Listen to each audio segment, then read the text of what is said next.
With AI taking over content and content creators making a full time living, inking out six-figure deals, I set out to attend my first ever content creator conference. Now, I've considered myself only up to recently a content creator, but I've been making content for easily 6, 7 years. So, this was when I really started to say, hey, I am going to embrace this title and actually start learning about the business of content creation. That's exactly what FinCon was designed to do. So it was September 10th to 12th, 2025 in Portland, Oregon. And FinCon is created around, money, like really financial content creators. So money centric type conversations, whether that is books, blogs, podcasts, short form, long form, YouTube, Discord, whatever that looks like. So nonetheless, I want to kind of give you an overview. It was my first time attending. I have done some courses. Really those courses were meant to teach me some general things about content, whether it was like Instagram specific or whatever. But this is my first time attending, really being in the room with other content creators. So I'm going to kind of give you from that perspective. So let's go ahead and start off. First of all, this is my first time to Portland. My understanding is this conference moves every year. They have revisited New Orleans twice, which as a New Orleans native, I love to hear that. By the way, the team that puts it on has a lot of roots to ties to Baton Rouge, Louisiana. So I liked hearing that. So how did I first hear about it? So one of my friends, Coach Chad Carson, a lot of you guys know Chad. He has a great YouTube and podcast, as well as some great books. So Chad, we were together last year, maybe November or something like that, and we got talking how I really wanted to start take my content more seriously and get more strategic with it. And he said, hands down, you have to attend FinCon. Now, Chad is someone who I highly respect. Now, stay tuned. I'm going to talk more about Chad because I actually got to spend a good amount of time with him in Portland, so that is going to be a part of some of my takeaways. But when I respect what Chad is doing content-wise as a content creator, and he says that this event is a must-attend, hands down, I immediately booked my ticket. So this year, 2025, was actually their 15th year anniversary, and so that is a cool thing to see that's been going on for a while.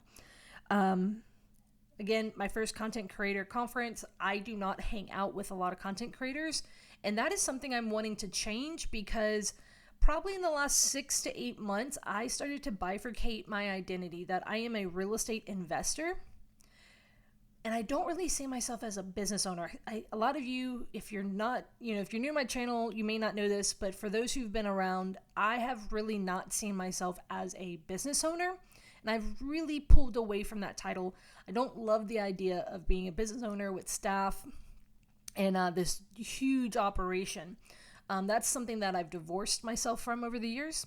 But what I realized is I do see myself as a content creator, and I wanted to start identifying as such, therefore starting to learn as a content creator and get into the business side of that, right? Get into some of the metrics that come with content creation, some of the the stuff. I wanted to build a foundation in that front. So one of my goals stepping into FinCon was I feel like over the years, I have created content that was far and wide. I'll be honest, I feel like I've winged it. Even with this podcast, I feel like there is some of it that I've winged, and sure, I've had some strategy, but I just feel like all of that needed work. We all do, right? So a big part to that is I wanted to find clarity, and I really wanted to build some infrastructure to what I was doing on the content side. Content does take effort. Here I am, spending some time now recording this episode, right? And then I'm going to make sure that it gets published, all of that goes with it. But it is something that I build my time towards and around my, throughout the week. And so I wanted to get some more tools, and I wanted to really start to shape my mind around content. So my goal was to get some clarity and was pretty much like a business plan around content. Like, give me some infrastructure. how should I be thinking about this? How can I start to go from being, wide and, winging it to like trained and sniper level focused, right? Some strong clarity. So funny fact, and I'm gonna actually lead with this here. You could tell immediately within the conference you're around marketers. I mean, people, they had a lot of people were wearing custom shirts, different things along those lines. So this is actually something that I learned is a big part of the FinCon world, which is, I'm going to take some of these out because some of these do not apply. Stickers. So on the top, you can see here, Money Nerds Unite, which is FinCon. But a lot of people, instead of having business cards, they had stickers. And so I have a big stack here. Let's see. So for example, the Sugar Daddy podcast, shout out to them. They had a few different ones. And so a lot of these were, some of them were interesting. Okay, stickers. I've got to actually go through that pile and figure out what I'm going to do with all these stickers. But that was actually pretty cool to see. But what does that come back to? People are marketers. They were marketing themselves there. So a huge part to that was my marketing brain is really got going. So not that long ago, I got these custom hats made. I'm not in love with them. I'm actually wanting to do a second round of them, by the way. I just got to find out who would be the best fit for that. So I normally wear my hats forward. Okay. If you watch the episodes, you know. Well, guess what I did for this event? I turned my hat around and I wore my hat backwards the entire event. It was about 1,000 to 1,500 people. So you can see it has my handle at Courtney Fricky. So I was walking around, a lot of people were like, oh, I see your handle right there, right? It was basically a way that I could lead with a form of marketing, right? Now, a lot of times I might wear my hat backwards when I'm like at the beach or playing a sport or something, right? So this was my first time really in a business setting doing that, but I was able to really lead with that as a marketing standpoint. Another interesting thing is that I am a fan of asking strong questions. And so during a few sessions, I stood up and I was not afraid to ask questions. I asked questions, not every session, but a lot of sessions. And I found that when you ask memorable questions, I probably had 20 conversations that really were a spinoff of me standing up and asking questions. And so people came up to me, hey, did you ask that question around real estate? Or did you ask that question about ethical storytelling? Things like that. And then that led into other conversations. So that was pretty cool as well. And then I want to preface this and then I'm going to give you some of my pros and cons. So it is a multi-day event. So it's a 3-day event. The night before, they did have a Women in Money event. And so it was Portland's known for their, not food trucks, called food carts. And so they had a sponsored event for Women in Money. So I went to that. And that was before basically the kickoff of the event. So with that being said, leading into the event, I only spoke with 2 people leading up to it. Someone who on the app saw that I was in St. Pete reached out because they live in St. Pete as well. And I'm going to talk about the app a little bit more here in a second. And so I had a conversation with them and I was like, let's connect at the event. I'd love to chat. The other one was Chad Carson. His producer of his podcast was attending because they actually shared at a session. And I was recently on Chad's podcast, probably within the last, 4 or 5 months. And after the event, after the podcast, Mike, his producer, reached out to me and we had some conversations. And so then when I learned that he was being there, I said, hey, Mike, I'd love to I said, hey, I'd love to connect with you in person. Obviously, we had talked online, things like that. So long story short, those were the 2 people I talked to beforehand. So let me tell you a funny story. So we stayed, it was at the, Oregon Convention Center. We stayed at the Hyatt right across the street, and there's tons of public transportation, and the food carts that we were going to go to that Women in Money event, was, we had to get there. And so leading up to that event, I walk out and I see a group of people who seem like they had their lanyards on. So you can kind of see right here, this is the big old chunky lanyard. And so I said, okay, they're with the group. Let me make sure I get where I'm going. And so I just walked up. I said, hey, how's it going? Do you guys mind if I ride with you, in the public transportation to the event? And they're like, sure, sure. And so I go to start introducing myself and immediately realize that I'm saying hi to the one other person that I spoke to. So this was, so Jess, who lives in St. Pete, I immediately recognized her. She's got curly hair. And so I was like, oh, hey, small world. So we started chatting. And what I realized is that I stepped into a group of people who had been attending for years. And so this was a bit of a reunion for them. And so it was really cool to step into that friend group and see how that was. So we went to the Women in Money night. Thanks to a sponsor, the first 200 who were at that event got a free, meal voucher. And so it was pretty cool to see that event, and it was purely networking. Got to meet a ton of folks.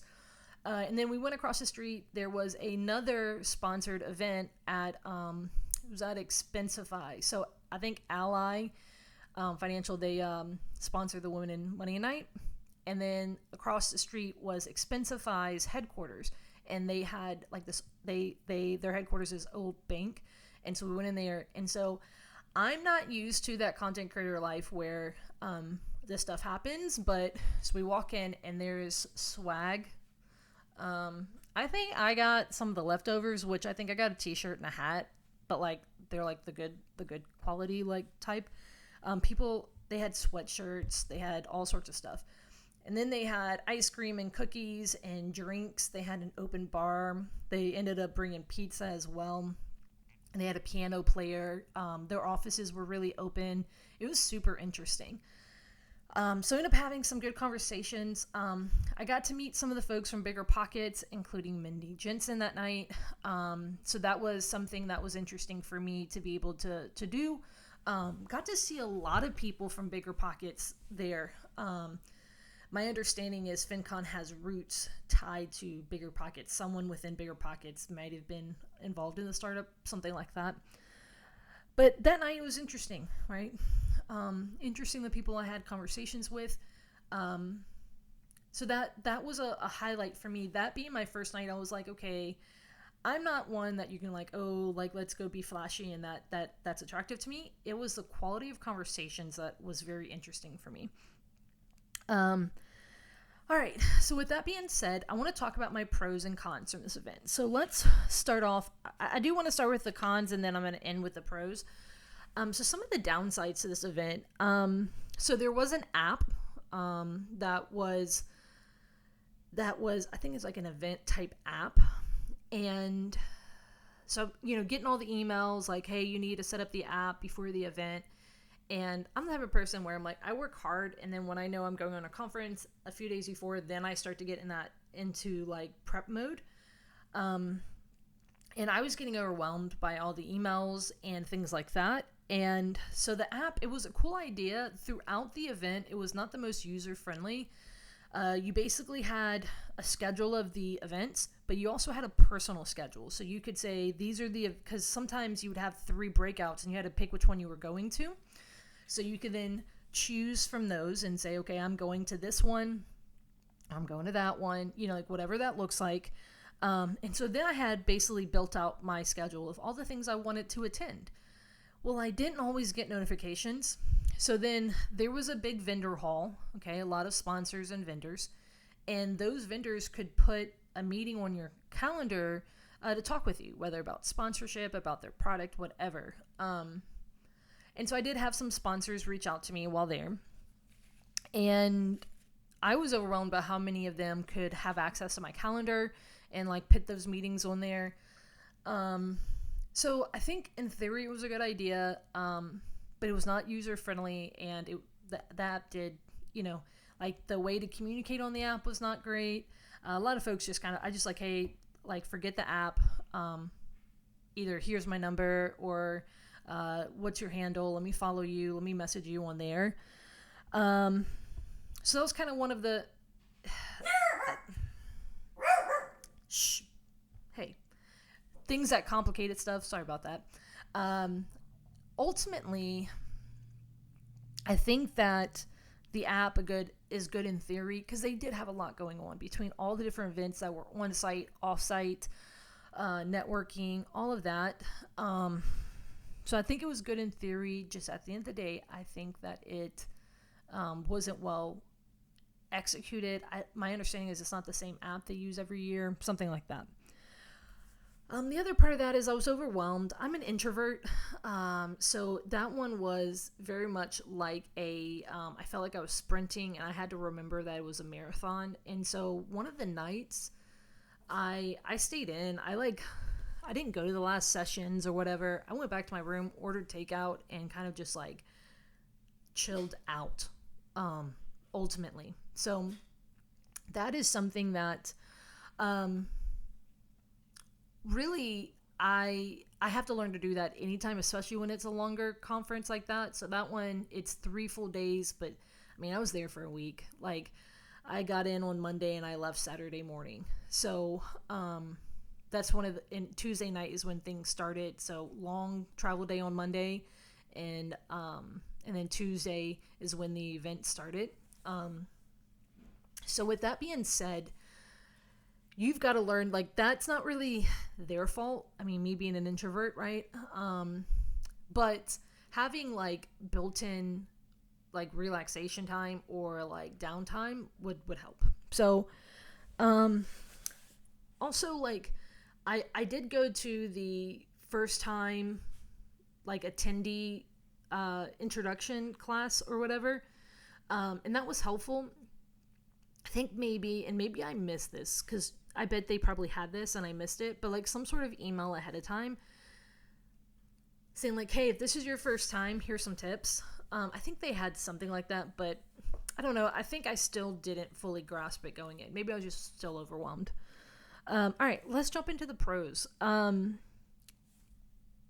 Very early on, I shared about like my first encounter that first night getting onto the train with the ladies and others who had been attending for years. Number one, it was very clear to me pretty immediately that there's a lot of high quality attendees that attend there. So I would spend, a session with or hang out with and then go look, and these are people who have hundreds of thousands of followers. And I was like, oh, I would have never known, right? Like, number one, a lot of them very humble, very friendly. So I noticed the high quality attendees. And then it became clear to me very early on why people attend this regularly. Like, number one, it's a reunion in the sense of people really do build community there. And even the high quality attendees, folks who've been content creators who've like created a business out of content, all of that stuff. It was obvious why they keep coming back. It's the relationships, but also the content that's from the stage was high level. So speaking of the content from the stage, first of all, it was diverse, not only in the topics, but in the speakers. So a great mixture of people from all walks of life. And so I can appreciate that. There was also no sales from the stage. So from my experience, big conference like that, 1,000, 1,500 people, no sales from the stage. So they did giveaways and different things like that from different sponsors and brands. The only thing they sold from the stage, from my experience, was the ticket for the event next year. So, but I mean, I don't really see that. And it wasn't a hard sales pitch. It was just, hey guys, you just now, like, they keep the location a surprise. all the way up to last minute. It was pretty much an announcement of the location and that tickets were open. And I think there was a giveaway with the first so many people who bought tickets. Something that was also really cool to see was a lot of folks making content all around. So that was something that I appreciated, because people were putting this into action. It'd be like attending a real estate conference and people going out and door knocking, or pulling up and making offers on the spot from something they just learned or whatever. So the last little bit I want to give you is the sessions I remember and some of the things that they impacted me with. So Pat Flynn did the opening session, like the welcome session. And so it was inspiring. I did not know who he was. But he introduced two ideas to me that I had heard of, but it's going to be a big framework for something that really impacted me during the event. But he mentioned it briefly and I wrote it down and I went back and I pretty much pulled out ChatGPT and was going through it later. And I realized, again, because I had heard it, I said, okay, I feel like this is a common word. These are common words, but I feel like I need to know better what they mean. So the first one is content pillars, and the second one is audience avatar. Again, I was like, I'd heard them before, but I couldn't really fully tell you what they mean. Now I know. Content pillars are really your main themes, kind of like the buckets in which you put your content in. And then the other is audience avatar. It's really getting very clear on who is the person that is listening to your content, right, on the other end. And getting very clear on that, because then you should make content to them, right? You're not making content to the masses. You're making content to who your main avatar is. So Pat, that was something that he briefly brought it up. And I think for me, again, my first content creator conference, I'm like, okay, I feel like this should be a baseline and I don't even have the baselines. Again, going back, I feel like I've been winging it and I've been wide. And so what I wanted was infrastructure. So some of those things, a lot of what this conference did was it started pulling out where I noticed other people's infrastructure and I listened for it.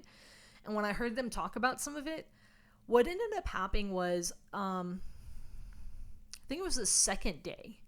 Yeah, the second day so it was a 3-day event, right? The second morning, I just started having some big epiphanies around some of this infrastructure. And I actually pulled aside and went and spent 2 hours, I know this sounds crazy, with ChatGPT. I have the paid version, the simple $20 a month one. And I really started going through some of these frameworks, some of this infrastructure, some of this these baselines, right? Chat, hey, based on what you know about me, what should be my content pillars? And so ultimately, after a few iterations, I came up with 5 content pillars. And in essence, so I'll tell you what they are. So the first one is the creative financing, buying properties with little to none of my own money in non-conventional ways, right?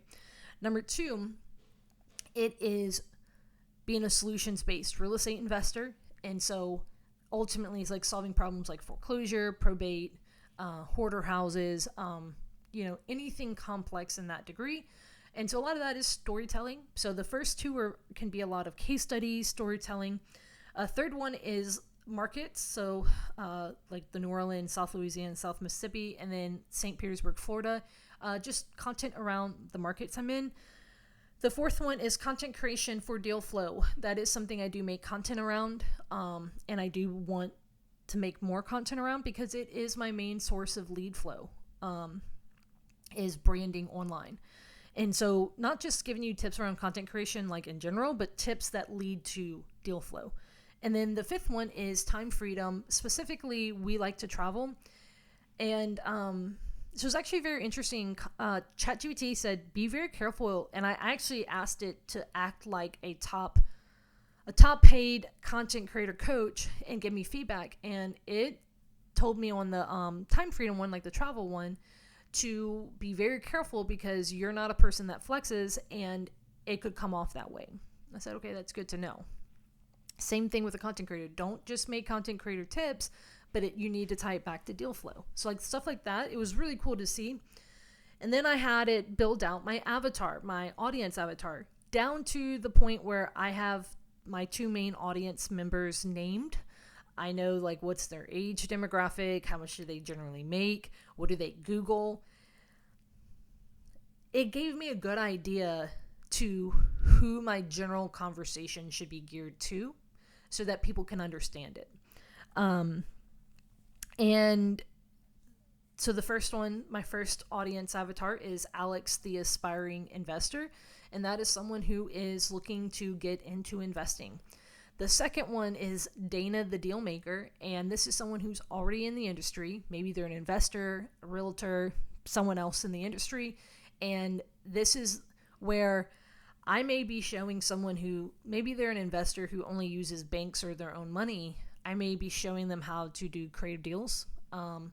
This may be someone in the industry who's interested in hearing information around the market, something like that. So that, I would say, number one, by and far, that was my biggest takeaway. I felt like I started to get a lot of clarity around what type of content I should make, who should I be making it for, and, how frequently should I do it, things like that. So moving on to the next session that stood out to me. This has probably been one of the ones I've talked about the most, which was Allison Baggerly. I think she's at Inspired Budget. I want to make sure I get that right. So I don't know Pat Flynn's. Sorry, Pat. So she's at Inspired Budget.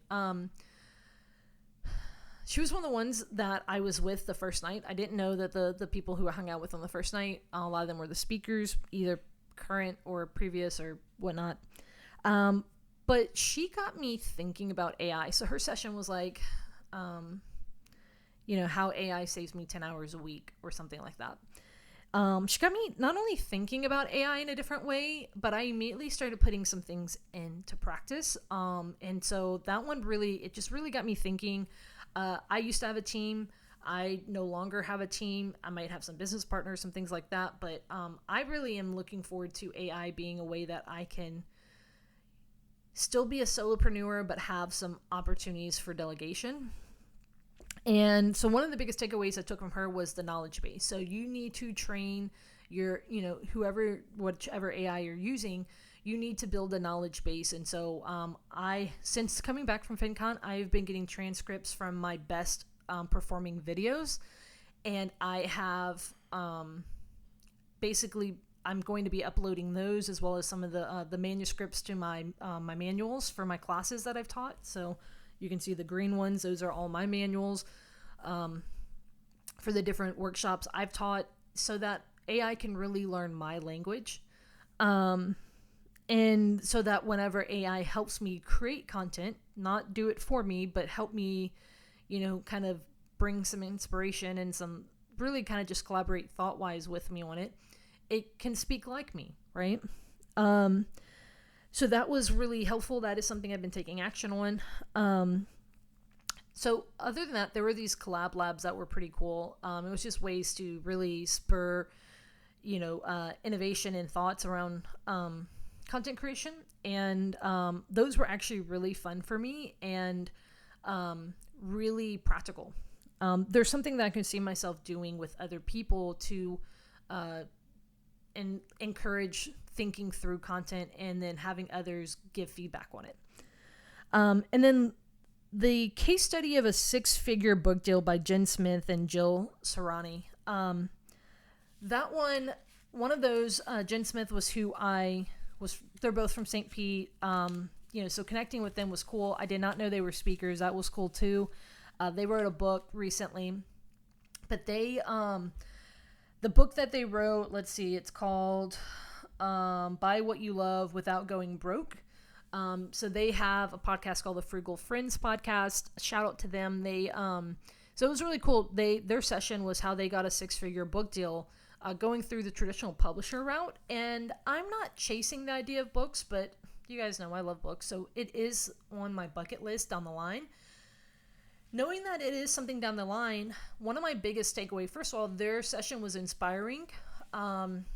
They talked about how the community, they've been coming to FinCon for years, the community they built was a huge part to helping them land their book deal, because they basically, when it came to marketing the book, they could then basically go on a marketing tour with a lot of their FinCon friends. And again, that was just another nail in the coffin of very strong networking.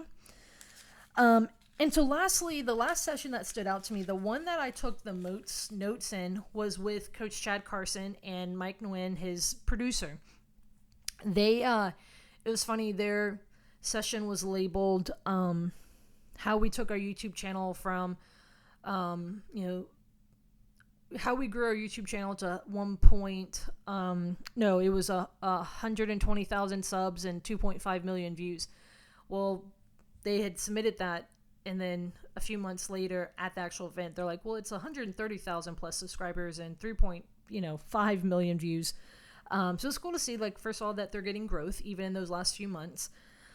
It was very practical. So my YouTube channel is not my biggest focus. I would say short form content is my biggest focus, because I do try to aim for 2 videos a day on my short form and 1 video a week on my YouTube channel. I may be moving to 2 videos a week. I'm not sure yet. But obviously, volume-wise, you can tell that YouTube is secondary. But this was one of the most practical and instruction-based. And so I took a ton of notes. Chad and them, they emphasize that the title of the episode, the thumbnail, and your opening hook is the package in which you need to create every single video. And that's a strong reminder for me that you cannot give, you basically can't give strong content and survive having a bad package. So that was a really good session. A lot of content creators were in there, taking copious notes as well. All right, so let's go back to overall. Let's kind of wrap this up here. So overall, I realized very early on why folks attend this yearly. Very strong sense of community, and content creators are out there who are out there in the thick of it. There was someone who was who I got to meet, Sarah Wilson, who she was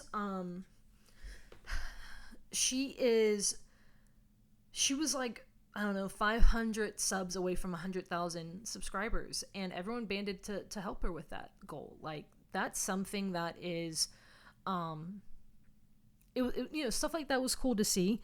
So I did buy my ticket for next year. It was impactful enough, and I want to continue this content creator journey, that it was impactful enough that I said, you know what, I will buy my ticket for next year. This feels like something, because I attend a lot of events as an investor, but I do not attend a lot of events. This was, again, my first as a content creator, and it felt like this could help continue, yearly as a way that I can build relationships and get stronger as a content creator on a yearly basis.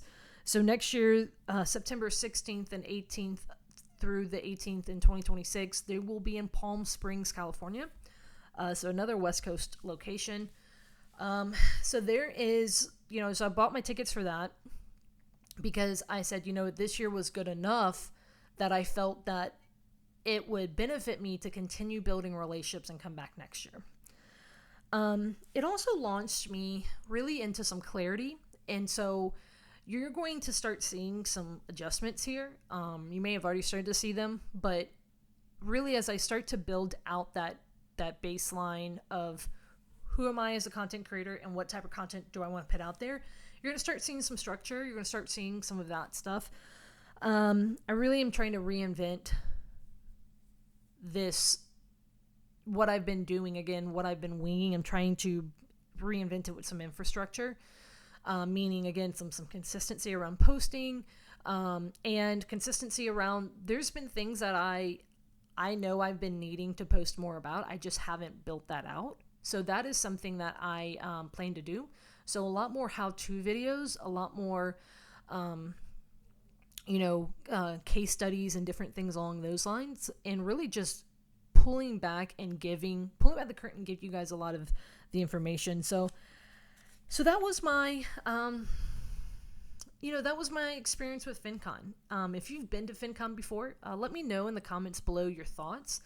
Would you, as a real estate investor or someone who has a real estate related business, would you attend a conference like this? So look, I did get some swag. So I had my FinCon shirt on. I grabbed that for this, filming this today, but I want to kind of share this with you. It was a different speed. You know what I like in this too? Now stay with me here. It'd be like someone going to a marketing and sales event, right? It's a specialty, right? So content creation is really just marketing, but through social media and different platforms like that. So there is a level there that's what it felt like. I was going, like, I'm leaning into a specialty, and my specialty just happens to be content, but it'd be like as if someone went through a door knocking conference, or if someone went to a direct mail or cold calling one, right? Like, it's similar to that, but just content creation. And so all the benefits of content, right? So I get deal flow from it. I've built business partners off of it, different things like that. So, well, that's my my recap and my review of FinCon 2025. Thank you guys so much for tuning in. This is a strategic success podcast. My goal is to get you guys one video a week to help you talk through some conversations around the next right step, whether it's something to help you, really get some clarity on what should be next for you or get you thinking. All right. Appreciate you guys. Stay tuned. See you next week.